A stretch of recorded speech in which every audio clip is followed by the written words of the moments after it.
Hello friends, स्वागत है आपका हमारे चैनल अंकित स्टडी पॉइंट में। तो आज की इस वीडियो में हम क्लास 11 इकोनॉमिक्स का चैप्टर नंबर 3 आंकड़ों का संगठन डिस्कस करने वाले हैं, ऑर्गेनाइजेशन ऑफ डेटा। तो अभी 23-24 के हिसाब से अभी तक हमने 3 चैप्टर डिस्कस कर चुके हैं। चैप्टर नंबर 1, चैप्टर नंबर 2 और चैप्टर नंबर 3 आज हम करेंगे, और चैप्टर नंबर 4 मैं 2 से 3 दिन में अपलोड कर दूंगा। अभी तक आपने हमारी वीडियो को लाइक और चैनल को सब्सक्राइब नहीं किया तो जल्दी से कर लीजिए, क्योंकि इस सेशन में हम क्लास 11 आर्ट्स सब्जेक्ट के लिए बहुत कुछ करने वाले हैं और बहुत सारे कंटेंट चैनल पर आने वाले हैं हिंदी माध्यम में। तो आप अभी तक वेट कर रहे हैं सब्सक्राइब करने का, जल्दी से कर दीजिए। तो आइए स्टार्ट करते हैं अपनी वीडियो को। आंकड़ों का संगठन, हम पहले से परिभाषित करने से पहले हम इसके एग्जाम्पल के जरिए से समझ लेते हैं, इसे हमें पढ़ना क्यों आवश्यक है, ये जरूरी क्यों है, और इसका कंट्रीब्यूशन हम देख लेते हैं। तो मैंने एनसीईआरटी का एक एग्जाम्पल उठाया है,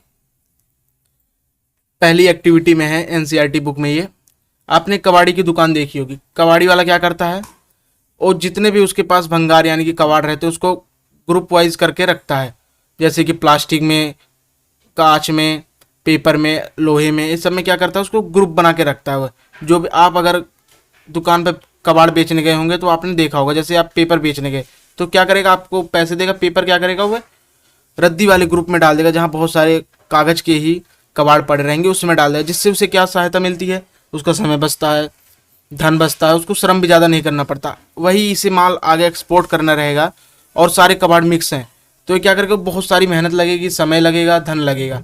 अगर वो सारे ग्रुप में है तो वह जल्दी से एक्सपोर्ट कर देगा, उसका धन, समय, श्रम सब कुछ बच जाएगा। तो यहाँ पे क्या दिखता है, हमें आंकड़ों का संगठन की इंपॉर्टेंस यानी कि महत्व झलकता है यहाँ पे। दूसरा एग्जाम्पल, आपने मॉल में दुकानें देखी होंगी, वहाँ पे क्या रहता है, सारे सेक्शन जो सामान के रहते हैं वो कैटेगराइज किए जाते हैं, जैसे shampoo, biscuit, oil, chips, baby food, ये सब क्या रहते हैं ऑर्गेनाइज किए रहते हैं, जिससे आपको कोई भी चीज़ चाहिए वो जल्दी से जल्दी मिल जाती है, आपको उसमें ज़्यादा ढूंढना नहीं पड़ता। वहीं अगर सारी चीज़ों को हम मिक्स कर दें और आपको भेज दें दुकान में कि जाइए आप अपनी चीज़ लेके आइए जो आपको चाहिए, तो आप बहुत सी दिक्कत में फंस जाएंगे और आपको चीज़ शायद मिले भी ना आपको ये चीज़।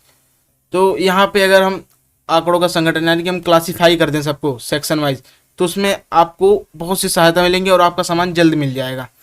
तो यहाँ पे भी हमें आंकड़ों का संगठन यानी कि ऑर्गेनाइजेशन ऑफ डेटा की वैल्यू पता चलती है।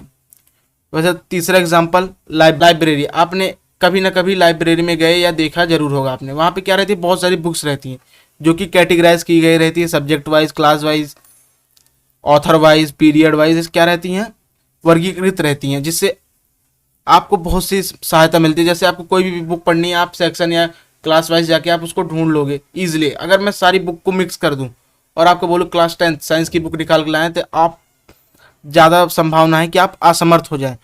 तो यहाँ पे भी क्या समझ में आता है, हमें आंकड़ों का संगठन इंपॉर्टेंट है हमारे लिए। वैसे एक एग्जाम्पल और है, एग्जाम्पल नंबर 4, पीरियोडिक क्लासिफिकेशन। अगर आपको केमिस्ट्री के सारे एलिमेंट याद करने हैं तो बहुत दिक्कत होगी। अगर आप पीरियोडिक टेबल के जरिए याद करेंगे तो आप उसे 50% आपकी प्रॉब्लम खत्म हो जाएगी याद करने में। आप इसे जल्दी याद कर लेंगे और इजी मेथड में याद कर लेंगे।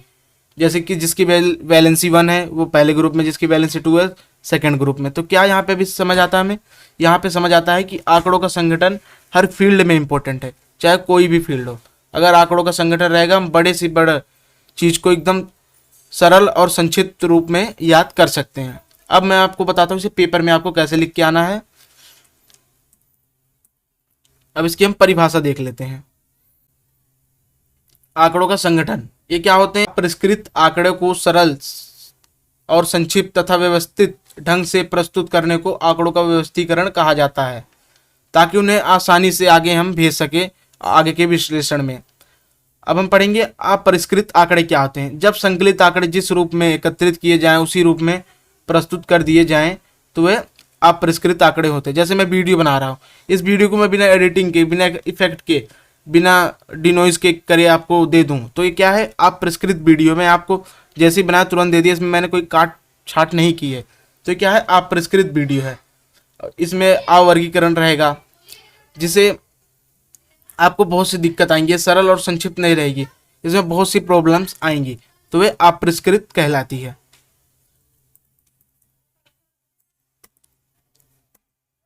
मोस्ट इंपोर्टेंट टॉपिक है वर्गीकरण। वर्गीकरण क्या है? वर्गीकरण आंकड़ों को उनकी समानता और असमानता के आधार पर विभिन्न वर्गों व समूहों में विभाजित करता है। अगर आपसे कोई पूछ ले वर्गीकरण क्या है, तो आप सिंपल लिख देना समानता और असमानता के आधार पर जो समूहों या वर्गों में वर्गीकृत करे वह वर्गीकरण कहलाता है। इसकी विशेषताएं क्या होती हैं? हम क्यों करते हैं वर्गीकरण? इसकी विशेषता के लिए करते हैं, जैसे कि स्पष्टता होती है, व्यापकता, अनुकूलता, स्थिरता। जब हम किसी भी आंकड़ों का वर्गीकरण करते हैं तो उसमें हमें ये विशेषताएं निकल के आती हैं, स्पष्टता, व्यापकता, अनुकूलता। अब हम इसके उद्देश्य देखेंगे, वर्गीकरण के उद्देश्य। ये भी बहुत इंपॉर्टेंट है, ये भी पेपर में पूछ ले जाता है 2 से 3 मार्क्स में। इसके उद्देश्य क्या है? आंकड़ों को संक्षिप्त तथा सरल रूप देना। बहुत बड़े बड़े विशाल विशाल आंकड़े हैं, उसे संक्षिप्त व सरल रूप देना।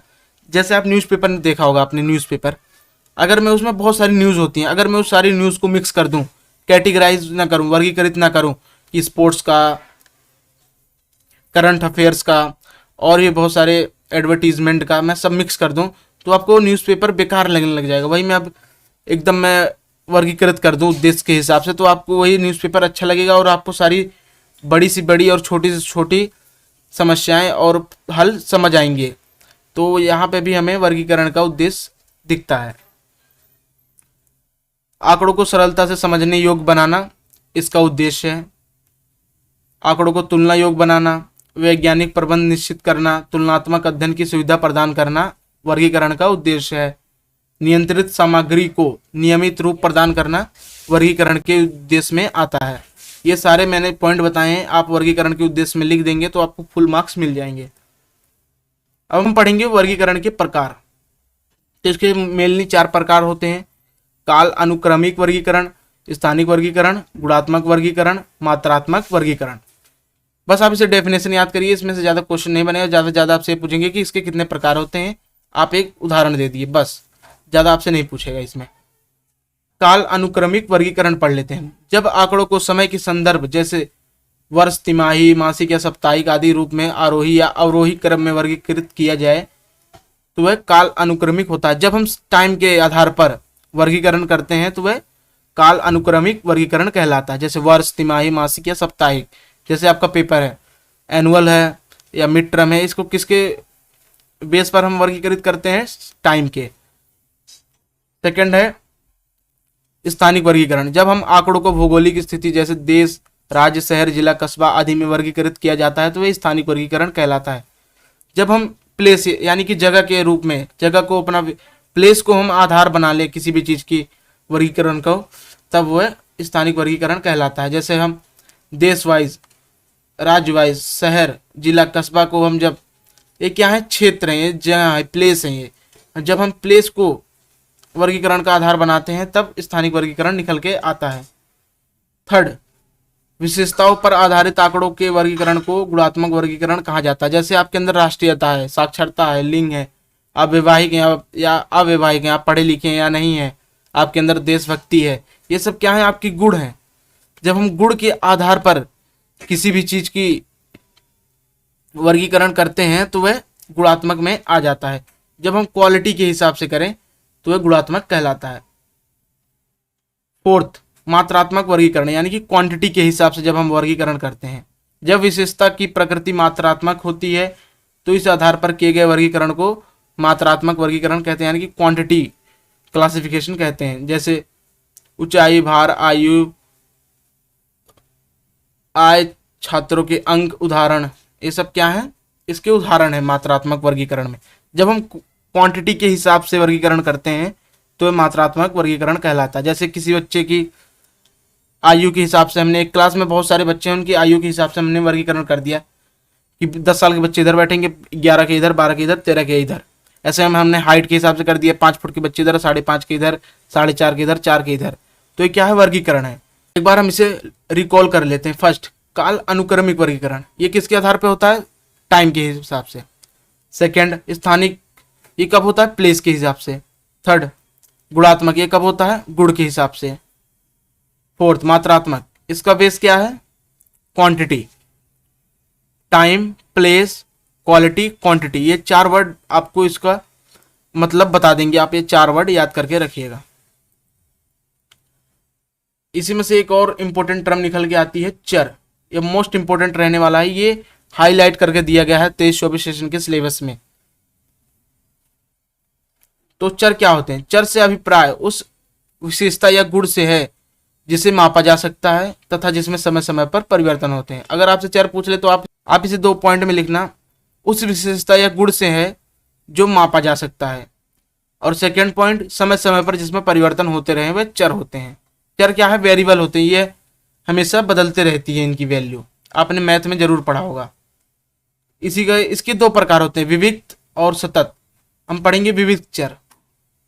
ये चर केवल निश्चित मान वाले हो सकते हैं, इसके मान परिमित उछाल से बदलते हैं। ये उछाल एक मान से दूसरे के बीच होते हैं, परंतु इसके बीच में कोई मान नहीं होता। उदाहरण, विद्यार्थियों की संख्या, कर्मचारियों की संख्या। ये चर जो है ये उछाल से बदलते हैं, यानी कि इसमें ये डिस्क्रीट होते हैं। जैसे कोई स्कूल है, उसमें 60 बच्चे पढ़ रहे हैं, अब आपको उनकी काउंटिंग करनी है, तो आप कैसे करेंगे? 1 2 3 4 5 6 7 8 9 10, आप ऐसे काउंटिंग करेंगे। ये ऐसे नहीं करेंगे कि 1 1.5 2.5 3.5 4.5, आप ऐसे नहीं करेंगे। जब हम उछाल यानी कि 1 से 2 पे डायरेक्ट जा रहे हैं तब विविक्त चर काम आता है। अभी मैं आपको आगे एग्जांपल से समझाऊंगा, अब बस डेफिनेशन इसके समझ लीजिए पेपर में क्या लिखना है। सेकंड, सतत चर, वह चर जो कि सभी संभावित मूल्य, पूर्णांक या भिन्नात्मक को एक दी गई सीमाओं के अंतर्गत ले सकते हैं, वह सतत चर कहलाते हैं। जैसे ऊंचाई, भार। जैसे आपकी लंबाई है तो वह कैसे बढ़ेगी? 5 फुट है आप डायरेक्ट 6 फुट तो होंगे नहीं, आप पहले क्या होंगे? 5 foot, 1 inch, 2 inch, 3 inch, 4 inch, ऐसे ऐसे करते जाके तब आप 6 फुट के कहीं होंगे। तो क्या इसमें कॉन्टिन्यूटी दिख रही है हमें? जब कॉन्टिन्यूअस चर बढ़ते जाएं तो ये क्या है? सतत चर। और जब छलांग मार के बढ़े, जैसे संख्या है विद्यार्थियों की 1 2 3 4, तो ये क्या है? डिस्क्रीट। जब छलांग मार के बढ़े तो क्या कहलाते हैं? विविक्त चर। और जब सतत यानी कि कॉन्टिन्यूटी रहे उनमें 1 2 3 ऐसे पॉइंट में करके वो छलांग ना मारे, तब क्या कहलाते हैं? कॉन्टिन्यूअस कहलाते हैं। जैसे कि इसका एग्जाम्पल कॉन्टिन्यूअस का ये हुआ, क्या बोलते हैं? हाइट हुई और इसकी विद्यार्थियों की संख्या हुई। आई होप दोस्तों आपको ये समझ में आएगा। आप ये एग्जाम्पल पेपर में लिख देंगे तो आपको फुल मार्क्स मिलेंगे। अब हम कुछ इंपॉर्टेंट टर्म पढ़ेंगे। आपने क्लास 10th में 14 चैप्टर मैथ का पढ़ाई होगा, सांख्य की, उसमें टेबल आती है, वही टेबल को इसमें बस शब्दों के रूप में लिख दिया गया है। तो मैं आपको समझा दूंगा, फिर मैं आपको टेबल के ऊपर लेके चलूंगा, वहां से अच्छे से समझेंगे। तो एक टर्म है वर्ग। मूल्यों के एक निश्चित समूह को वर्ग कहा जाता है। जैसे आपने टेबल बनाई 0 से 10, 10 से 20, 20 से 30, ये क्या है? वर्ग है। और इसी में से निकल के आती है वर्ग सीमाएं। जैसे 20 से 30 है ये, तो ये 20 क्या है? निम्न सीमा है, और 30 क्या है? उच्च सीमा है। तो ये क्या हो गई? वर्ग सीमाएं L1 L2। इसी को मैंने शब्दों के रूप में लिखा है। अब थर्ड निकल के आता है वर्गांतर। जब ऊपरी सीमा और निम्न सीमा के अंतर को वर्गांतर कहते हैं। जैसे ये रही सीमा 10 से 20, ये क्या है? ये L1 है, ये L2 है। अब हम इन दोनों को माइनस करेंगे तो इसका वर्गांतर क्या निकल के आएगा? 10। तो क्या हुआ? ये वर्गांतर हुआ। वर्ग, अभी तक हमने क्या पढ़ा? वर्ग, वर्ग सीमा है, वर्गांतर। अब हम पढ़ेंगे वर्ग आवृत्ति यानी कि फ्रीक्वेंसी। जब आपको क्लास इंटरवल दिया जाए और उसके सामने कोई फ्रीक्वेंसी आ जाए तो उसे वर्ग आवृत्ति कहते हैं। अब टेबल के हिसाब से समझते हैं। जैसे क्लास में टेस्ट हुआ 50 मार्क्स का, और उनमें से सभी स्टूडेंट का मार्क्स है। जैसे 0 से 10 के बीच में 2 स्टूडेंट हैं, 10 से 20 के बीच में 5 स्टूडेंट हैं। तो क्या है? ये एक आंकड़ा है। अब इसे प्रेजेंट करने के लिए हमें कुछ महत्वपूर्ण टर्म्स पता रहनी चाहिए जिससे हमें इसका ज्ञान रहे। जैसे 0 और 10 लिखे, तो ये क्या है? क्लास इंटरवल है, जिसे हम हिंदी में वर्ग बोलते हैं। और इन्हीं के बीच के डिफरेंस को हम वर्गांतर कहते हैं, L2 माइनस L1। ये रहा नीचे, मैंने यहाँ पे क्लियर लिखा भी है। और जब हम क्लास के सामने, क्लास इंटरवल के राइट साइड में हम जब फ्रीक्वेंसी लिखते हैं, जैसे 0 से 10 के बीच में कितने नंबर आए हैं? कितने बच्चों के नंबर आए हैं? 2 बच्चों के। तो ये क्या है? फ्रीक्वेंसी है, इसे कहते हैं हम वर्ग आवृत्ति। ये आपसे पेपर में नहीं पूछा जाएगा, बस मैं आपको ये टेबल समझने के लिए बता रहा हूँ। पेपर में तो आपको टेबल दी जाएगी, आपको टेबल ड्रॉ करनी है, बस आपको पता रहना चाहिए वर्ग आवृत्ति, वर्ग, वर्गांतर, वर्ग सीमाएं क्या होती है। अब हम अपवर्जित श्रृंखला और समावेशी श्रृंखला पढ़ेंगे। अपवर्जित श्रृंखला, इसके द्वारा वर्गों का गठन इस प्रकार किया जाता है कि एक वर्ग की उच्च सीमा अगले वर्ग की निम्न सीमा के बराबर होती है। ये रहा इसका एग्जाम्पल, ये है जैसे ये पहला क्लास इंटरवल है और सेकंड, इसमें हम इसका गठन ऐसे करते हैं कि इसकी ये जो उच्च सीमा है अगले क्लास इंटरवल के निम्न सीमा से मिलेगी। इतना आपको क्लियर हुआ होगा। अभी मैं आपको और इजी करके समझाता हूं। पहले हम समावेशी पढ़ लेते हैं। समावेशी श्रृंखला, यह वह श्रृंखला है जिसमें किसी वर्ग की सभी आवृत्ति उसी वर्ग में शामिल होती हैं, अर्थात एक वर्ग की ऊपरी सीमा का मूल भी उसी वर्ग में शामिल होता है, जैसे 0, 1, 10 to 19। अंतर इसके बीच में, उससे ज्यादा ये पूछा नहीं जाता पेपर में। हम पढ़ेंगे श्रृंखला का प्रकार। तो 3 प्रकार की होती हैं, ये इंपॉर्टेंट है थोड़ा। चर ज्यादा इंपॉर्टेंट है, आप चर जरूर से जरूर याद कर लीजिए। आप अगर मेरी वीडियो को कंप्लीट देख लेते हैं और एनसीईआरटी गो थ्रू कर लेते हैं और ये सारे नोट्स मैं जो लिखवा रहा हूँ टेलीग्राम से लेकर डाउनलोड करके आप कॉपी में नोट डाउन करके रिवीजन कर लेते हैं, तो अगर 40 नंबर का इस बुक से यानी कि स्टैटिस्टिक्स फॉर इकोनॉमिक्स बुक से अगर क्वेश्चन आएंगे तो आपको 35 प्लस मार्क्स आप उसमें स्कोर करके आएंगे। बस आप ध्यान लगा के पढ़िए। व्यक्तिगत श्रृंखला, ये वह श्रृंखला है जिसमें प्रत्येक इकाई का अलग अलग माप प्रकट किया जाता है, जो कि निम्न उदाहरण, जैसे हमने एक क्लास है उसमें हमने टेस्ट लिया 62 मार्क्स का, और उसमें का हम अब मार्क्स हम बता रहे हैं बच्चों को। जैसे रोल नंबर 1 के कितने मार्क्स आए 25, रोल नंबर 2 के कितने मार्क्स आए 60, 3 के 51। तो हम क्या है इंडिविजुअली जाके बता रहे हैं कि बेटा आपका रोल नंबर 1 है, आपके 25 मार्क्स आए। जब हम व्यक्तिगत रूप से टेबल बना के सूचनाएं प्रस्तुत करने लग जाते हैं तो वह व्यक्तिगत श्रृंखला कहती है, जिसमें सिर्फ एक ही इकाई का माप प्रकट किया जाए तब वह व्यक्तिगत श्रृंखला कहलाती है। सेकंड, बारंबारता सारणी, यह वह श्रृंखला है जिसमें आंकड़ों को इस प्रकार प्रस्तुत किया जाता है कि प्रत्येक मध्य का निश्चित माप स्पष्ट हो जाता है, जो कि निम्न उदाहरण से है। इसमें हम बहुत सारी इकाइयों को एक निश्चित माप से दर्शाते हैं। जैसे वही हमने टेस्ट लिया, वही अभी हम आंकड़े चल रहे हैं, ठीक है। जैसे 5 स्टूडेंट है उस क्लास से जिसके मार्क्स 55 आए हैं, तो हमने इसमें बहुत सारी इकाइयों को एक निश्चित माप से दर्शा दिया, तो ये क्या कहलाएगी, बारंबारता सारणी। जब हम एक माप से बहुत सारी इकाइयों को दर्शा देते हैं तो वह बारंबारता सारणी कहलाती है। अब इसका थर्ड है बारंबारता वितरण, यह वह श्रृंखला है जिसमें इकाइयों का निश्चित माप संभव नहीं होता, बल्कि इन्हें वर्ग सीमाओं में प्रकट किया जाता है। निम्न उदाहरण है, जैसे हमने टेस्ट वही लिया 40 नंबर का और इसमें हम अब मार्क्स बता रहे हैं, तो इसमें जब हम इकाइयों का माप बताते हैं तो वह संभव नहीं होता कि वही है, ये संभावना बनी रहती है कि इसमें से ये हो सकता है, संभावना बनी रहती है, एकदम हम एग्जैक्ट नहीं बताते। जैसे 0 से 10 के बीच में कितने बच्चों के नंबर आए हैं, 5 बच्चों के नंबर आए हैं, तो ये क्या बता रही है, बारंबारता वितरण है ये। 10 से 20 के बीच में कितने बच्चों के नंबर आए हैं 9, 20 से 30 के बीच में कितने बच्चों के नंबर आए हैं 3, 30 से 40 के बीच में 2 बच्चों के मार्क्स आए हैं। तो यह है बारंबारता वितरण, जब इकाइयों का निश्चित माप संभव ना हो, हमें उसे संभावनाओं से दिखाना पड़े, एग्जैक्ट वैल्यू ना दे सके, तो अब क्या कहलाता है, वह बारंबारता वितरण। तो हमारा चैप्टर होता है खत्म। आई होप दोस्तों आपको चैप्टर कंप्लीट समझ आया होगा। इसका नेक्स्ट वीडियो में जल्द अपलोड कर दूंगा। अगर आपने अभी तक हमारे चैनल को लाइक, सब्सक्राइब, शेयर नहीं किया तो जल्दी कर दें, क्योंकि क्लास 11 23-24 सेशन में इस बार हम बहुत कुछ देने वाले हैं आपको, जिससे आपके पेपर में वृद्धि होगी। Thanks for watching. अब हम मिलते हैं किसी नेक्स्ट वीडियो में। जय हिंद, जय